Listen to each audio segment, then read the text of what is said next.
Sempre que eu marco um gol pelo Manchester City, minha mãe liga pra mim. Assim que a bola balança no fundo da rede, o telefone toca. Não importa se ela tá em casa, no Brasil ou no estádio me assistindo jogar. Ela me liga todas as vezes. Então, eu corro até a bandeirinha do escanteio, coloco a mão no meu ouvido e digo: alô mãe. Quando eu cheguei no City, as pessoas acharam isso muito engraçado e eles viviam me perguntando o que aquilo significava. Tem uma resposta rápida: eu amo minha mãe e ela tá sempre me ligando. E tem a resposta longa, que começa quando eu era ainda menino, com um sonho. É claro que no Brasil existem milhões de meninos com sonho, mas eu tive sorte, porque no meio do caminho eu pude conhecer alguns super-heróis. Não ria, é verdade. E eu vou provar pra você. Eu cresci num bairro chamado Jardim Peri, na zona norte de São Paulo. E para algumas pessoas que moram lá, a vida é uma luta. Mas eu tive minha mãe, que trabalhava muito duro e garantia sempre a nossa família comida na mesa. Mas, para muitos garotos com os quais eu cresci, era ainda mais difícil. Às vezes, eles só tinham uma única refeição no dia. E era essa que eles recebiam dentro do clube. Para ser sincero, muitos deles nem mesmo apareciam para jogar. Eles só vinham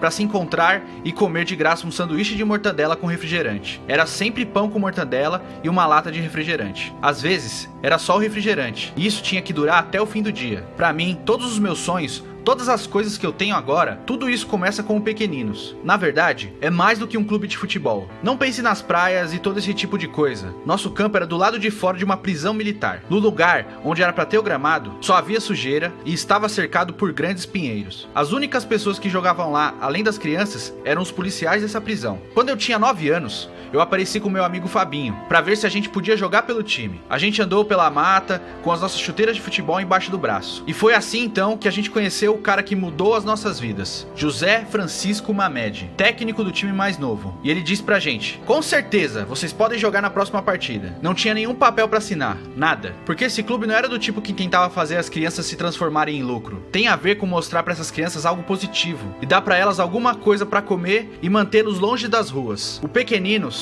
não é um clube grande, então provavelmente você nunca ouviu falar a respeito dele. Mas eu tenho que te dizer, eles fazem milagres por lá. Era engraçado porque o técnico Mamed tinha um velho Fusca branco, devia ser dos anos 70, e ele levava todos os garotos nele. E nós éramos tão pequenos que ele fazia caber 9 ou 10 dentro daquele carro, mais as chuteiras, as bolas, as cestas básicas e todo o resto. Cara, o que esse clube fez por aqueles meninos é incrível. No Brasil, a gente tem um nome para essas pessoas como Mamed: heróis desconhecidos. E foi isso que ele representou para muitos garotos. Ele e os outros técnicos do Pequeninos. Eles deram pra gente uma chance na vida. Pra mim, o amor pela bola era tudo. O treino pelo Pequeninos acontecia somente 2 vezes por semana. Então, se eu não tava lá, eu tava jogando pelas ruas do Jardim Peri. Às vezes, eu ficava jogando bola com os meus amigos até meia-noite. Depois, a gente ficava na rua conversando sobre as meninas e tirando um com a cara do outro até as 2 da manhã. Em casa, não tinha muita coisa pra fazer. Meu pai deixou a família logo depois que eu nasci. Então, minha mãe trabalhava todo santo dia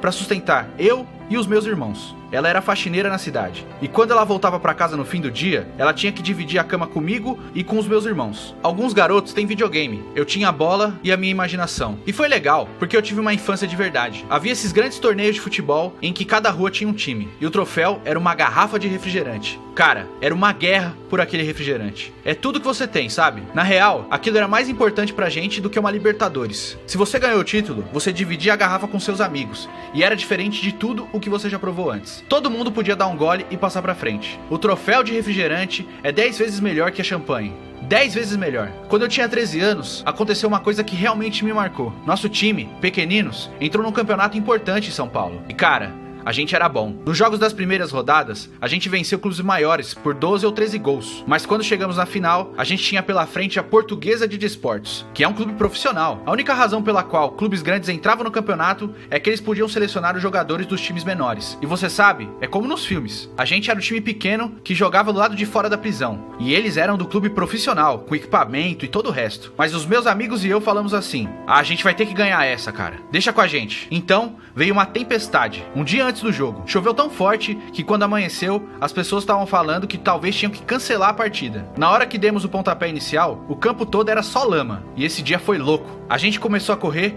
e caía pelo campo. Ninguém do nosso time conseguia ficar em pé, mas, de alguma maneira, os jogadores da Portuguesa estavam bem, e eles ficavam em pé. É porque eles tinham chuteiras de trava de metal, aquelas que você pode usar na chuva. As nossas chuteiras eram daquelas mais baratas, com travas de borracha, e elas estavam todas gastas. A gente não tinha dinheiro para comprar chuteiras mais caras. vezes. E eu me lembro, naquele momento, de pensar algo do tipo: isso não é justo, mas deixa quieto, a vida continua. Mesmo assim, a gente deu a vida pra vencer aquele jogo, mas acabamos perdendo por 4-2. Eu nunca vou me esquecer de ver a Portuguesa comemorando com um troféu. Foi uma lição muito boa pra mim. Futebol é como tudo na vida, não é justo. Então, você tem que dar um jeito, mesmo não parecendo justo. Foi uma lição perfeita, porque os próximos anos da minha vida seriam muito mais difíceis. No Brasil, se você tem o sonho de se tornar um jogador de futebol, você geralmente está na academia de um grande clube aos 12 ou 13 anos. Mas, por alguma razão, as coisas não estavam funcionando bem pra mim. Eu fiz um teste no São Paulo, e eles gostaram de mim. Mas então, eles me disseram que não poderiam me oferecer um quarto na academia do clube, que era muito longe da minha casa. Se eu fosse de ônibus pra lá todos os dias, eu teria que largar a minha escola. E minha mãe,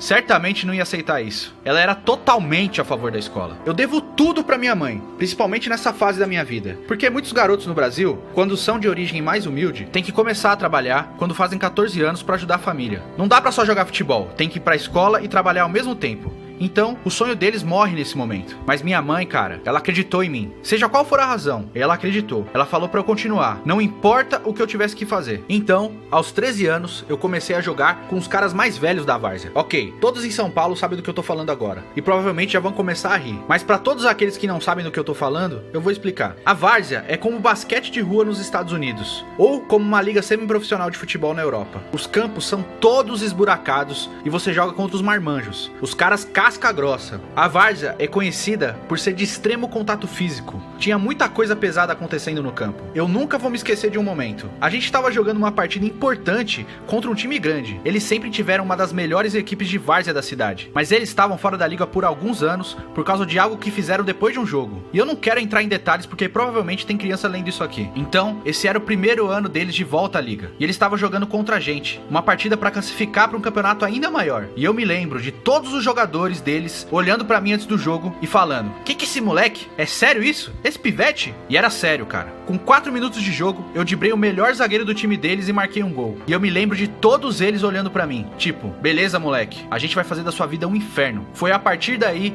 que eles começaram a me bater todas as vezes que eu tocava na bola. Eles ficaram loucos, como se eles tivessem vindo atrás de mim só pra me machucar. Tinha um baixinho no meio campo do time deles que era conhecido por ser valentão. E ele ficava me falando: eu vou quebrar suas pernas, moleque. Se você tentar me driblar de novo, eu quebro as suas 2 pernas. Então, eu peguei a bola e driblei ele de novo. Foi como um lance na NBA. Quebrei a espinha dele. Deixei ele no chão. Mais uma vez ele me olhou e me ameaçou. Parecia que ele ia me matar. Mas o que eu posso fazer? Quando eu tenho a bola nos pés, eu vivo um mundo diferente. Então, eu peguei a bola de novo e sem olhar dei uma assistência pro meu companheiro marcar um gol. A torcida que acompanhava aquele jogo tava doida, mas o jogo terminou 2-2. Mas a gente acabou vencendo na cobrança de pênaltis. E eles ficaram revoltados. No apito final, o valentão do time deles veio pra mim e disse: eu falei que ia quebrar suas 2 pernas, moleque. Eu te espero lá no estacionamento. Ele tava falando sério. Foi complicado. E eu me lembro de pensar: já era. Eu não posso sair daqui do jogo. Mas, por sorte, meus colegas de time me protegeram. Todos eles ficaram em volta de mim e me levaram até o estacionamento. Só assim eu consegui chegar em casa com segurança. Mas esse tá longe de ser o fim da minha história. No Natal do ano passado, eu fui pra casa ver minha família. E tive que ir ao banco pra resolver alguns problemas burocráticos. Fui pegar meu carro no estacionamento e o cara que cuida dos tickets no guichê me deu aquela olhada, como se ele me conhecesse. Ele devolveu o ticket, mas ainda tava me olhando. E falou: e aí, moleque? E eu fiquei olhando pra ele, tipo, não tava entendendo direito. E ele fala: lembra de mim? Da várzea, mano. Eu ia quebrar tuas pernas. E eu, caramba, meu Deus. Eu não sabia o que fazer. Então ele falou: cara, eu ia mesmo quebrar suas pernas aquele dia. Você acredita nisso? E eu tentando ficar tranquilo, tipo: que é isso, mano? Você não ia fazer isso não. Eu sei que você tava só zoando. Mas ele seguiu falando: não, mano, eu tô falando sério. Eu ia realmente quebrar suas pernas. E agora você tá jogando pelo meu time, mano. Eu te amo, cara. Eu não posso acreditar nisso. Você consegue imaginar se eu tivesse quebrado suas pernas? Aí a gente riu e eu acabei tirando uma foto com ele. Existe uma expressão no Brasil. É a única forma de descrever o que aconteceu comigo. Minha vida mudou da água pro vinho. 5 anos atrás, eu tava jogando na várzea, apenas tentando sobreviver, apenas tentando chegar num clube grande do Brasil. A várzea me deu uma boa perspectiva. Eu joguei com grandes jogadores, que hoje são motoristas de ônibus, ou trabalham no supermercado, ou são pedreiros. E não foi porque eles não eram bons jogadores, ou porque não se esforçavam. O que conta nessas horas é sorte e oportunidade. Algumas pessoas têm que ir atrás do seu sustento e não pode ficar correndo atrás dos seus sonhos. Se eu não tivesse o apoio da minha mãe, eu provavelmente estaria no mesmo caminho desses outros jogadores de várzea. Mas, ao invés disso, eu tive a oportunidade de fazer um teste no Palmeiras, quando eu tinha 15 anos. E dali, tudo decolou pra mim. Acho que não consigo nem explicar. Foi como destino, de forma certeira. Deus escreveu tudo perfeitamente. Eu fiquei com o time júnior e assinei meu primeiro contrato de verdade. De lá pra cá, o tempo passou voando. Fui pro time principal, consegui me destacar e, pra minha surpresa, cheguei até a seleção brasileira e pude participar dos Jogos Olímpicos Rio 2016. Quando eu recebi aquela ligação, foi uma emoção inexplicável. Pra fazer você entender o que esse momento significou pra mim, apenas 2 anos antes, eu tava nas ruas do Jardim Peri pintando as calçadas de verde e amarelo pra Copa do Mundo 2014. Os caras da minha vila desenhavam muito bem e fizeram grandes murais, com os rostos dos jogadores brasileiros, Davi Luiz, Neymar, Marcelo, e a gente tava deixando tudo aquilo colorido. Esse campeonato em 2016 foi bastante especial pro brasileiro, porque a medalha de ouro olímpica era a única conquista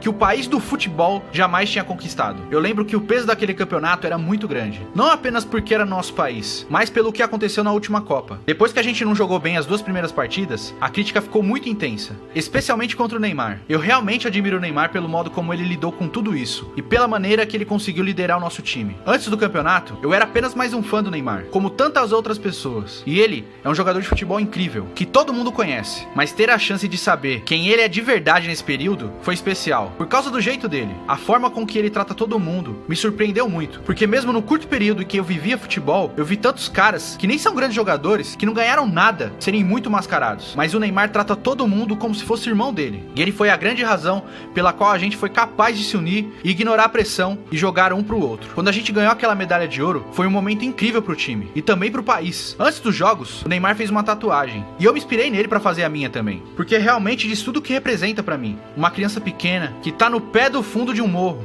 olhando pras favelas, segurando uma bola de futebol debaixo do braço e sonhando com seu momento de glória. E não é somente eu, não é somente o Neymar, são muitos brasileiros. E é isso o que essa tatuagem significa pra gente. Eu sempre vou fazer de tudo pra estar jogando pela seleção brasileira. Eu sei que há muita disputa pra ver quem é convocado, e essa foi a grande razão pela qual eu decidi vir para o Manchester City. Eu sei que eu preciso continuar me desenvolvendo como jogador. Eu vou falar pra você, aqui é muito diferente do Brasil. Você não vê muito o sol. Cheguei a receber algumas ofertas pra jogar em outros clubes, de lugares mais quentes, por exemplo. Mas, pra mim, a decisão de vir para o Manchester City tinha um peso maior pra poder jogar sob o comando do Pep Guardiola. Essa é a minha primeira vez num país onde realmente é muito frio e eu não falo a língua. É um desafio ser compreendido, e pode ser até solitário nesse momento. No entanto, quando o Guardiola me ligou, enquanto eu decidia para qual clube eu ia jogar, ele disse que estava contando comigo. E eu posso te dizer, cara, o Guardiola estava sendo muito verdadeiro. E no futebol, isso significa demais. Quando ele falou isso pra mim, eu não pensei 2 vezes. Minha decisão estava tomada, era o City. Mas antes de eu ir para Manchester, eu tinha uma última coisa pra fazer. Eu tinha que encerrar um capítulo na minha vida. Então, eu voltei pro campo onde o pequenino jogava, com as chuteiras debaixo do braço, como quando eu tinha 9 anos de idade. Mas dessa vez, um pouquinho diferente. Eu tinha 250 pares de chuteiras realmente boas pros moleques. Agora, quando qualquer um dos grandes clubes jogar contra pequeninos, num campo molhado, é melhor tomarem cuidado. Daqui em diante,